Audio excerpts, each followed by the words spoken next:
Hey, what is up, guys? I'm gonna give you a little recap of basically everything I talked about. We got George Washington and the Constitution. I got a little timeline right here for you guys. I got a brief, little messed up version of United States. You got the C's. Yeah, that's the queen. That's the crown right there. More like a gesture crown, right? So I'm gonna go over it briefly. George Washington, born in 1732. 20 years later, he was enlisted in the army. In between this time, at 16 to 20, he was already doing big things for Lord Crofix and discovering his newfound lands that were given to him, which were basically stolen. Yada yada. We'll divulge into that. Um, by 1754 or by 1752, like I said, 20 years later, he enlisted. 2 years later, he's promoted to being a general in the war, in the England War versus Canadian and India.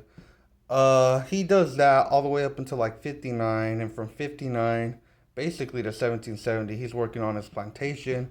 By 1760, though, all 13 colonies had 15 million total.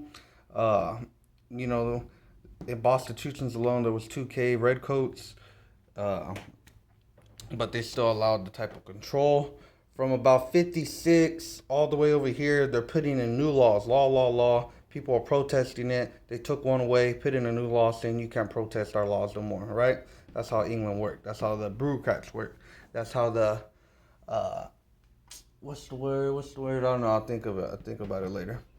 Um, so nobody does nothing. All these laws, nobody does nothing. 1770, you had groups of young men, 16 to 24, who weren't indoctrinized, who weren't uh, brain institutionalized to the system implemented by the queen. That's the queen. That's the crown. That's the crown right there. Okay, and or king. I know we got the king now, but at the time.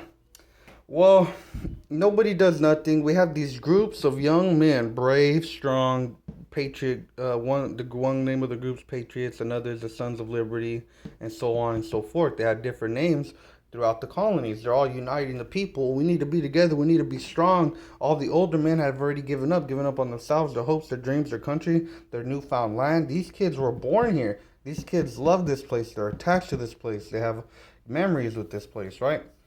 So 1770, they're marching, they're protesting. I go into depth on it. I'm not going to really speak too much into details, but the protesting incident happens. I go into detail on the full video. That's why it's 17 minutes. Boston Massacre happens. Nobody does nothing for 3 years, So, bunch more protesting, probably, getting paid by England, but everybody deals with it. All the peasants, all the poor people, like we are today, poor peasants throughout the country that are subjected to these laws, these bills, these rules, continue to do nothing, right? Protest, whatever. Nothing happens. You protested. A kid was shot during the massacre, or a bunch of people were shot. But it started off with the little kid being shot first by a general, right? I go into detail on that. Nobody does nothing till 1773 when the queen over there, the king, whoever it was, starts taxing the tea. So these storefronts, these ports, right? They're getting all this stuff to their stores. They're getting the tea for $10 a pound and selling it for 15 to the people. And the people were not tolerating it, but they don't care. The rich people don't care amongst the colonies, right? Fuck it. They're getting their money's worth. Well, the people kept complaining. The queen said, all right, we'll take over. So this became property of the queen. This became property of the queen. Queen. They took over the stores. They took over the ports, right? Boom, boom. Property of the queen of England. They took over the stores, and the rich people are the ones that united the peasants. The people with wealth, money, knowledge are the ones that gathered them to fight for them against them, right? That's when the Tea Party happened. The Tea Act happened, and then the Boston Tea Party happened, right? 3 years later, more protesting, more retaliation from the people, and that's when the Declaration of Independence was written, and it goes on to fight for it, and by 89, it's fully implemented, right? So I just wanted to give you a brief discussion on why it's important, why you need to know this, and what about it. So what did I learn from this? What do I take from this, right? What do I take from this information?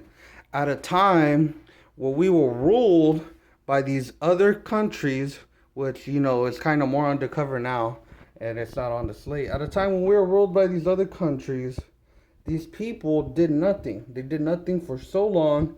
Their people were killed and they did nothing. These people didn't do nothing until the wealthy were affected, until the wealthy were like, oh, let's do something about it. All the masses allowed themselves to be peasants and continue to be used. That's what you guys don't understand about the Declaration of Independence and the Constitution. Uh, Not only did they grant us, the freedom, the rights that we deserve, but they also made you your own king. On this property, on this whole land, right?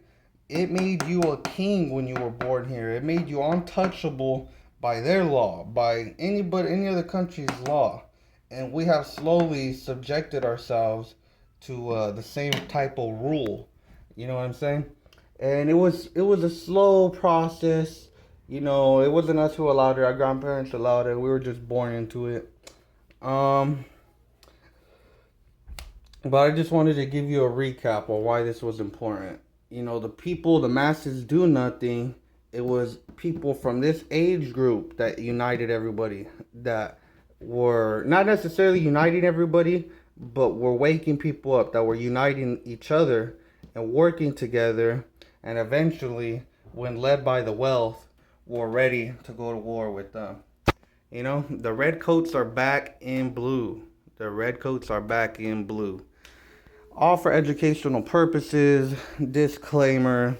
Find out the truth for yourself. I'm just trying to give y'all a history lesson. I believe there should be, to an extent, a form of law that also cares about our natural judicial process and our rights. They know our rights. They choose and made rules to be able to violate our rights. Just like the redcoats. The redcoats are untouchable. You look at videos of the kingdom and they got those people with the puffy hair, or any of their soldiers, completely untouchable. What makes America different from other places is we don't allow ourselves to be touched. We don't allow our rights to be violated. The moment we stop fighting and we allow all this stuff to happen and keep happening to us, like, why are you waiting for the wealthy to tell you guys to stand up for your rights, to unite? So there's your recap. I appreciate the patience. I appreciate the time. God bless. Godspeed.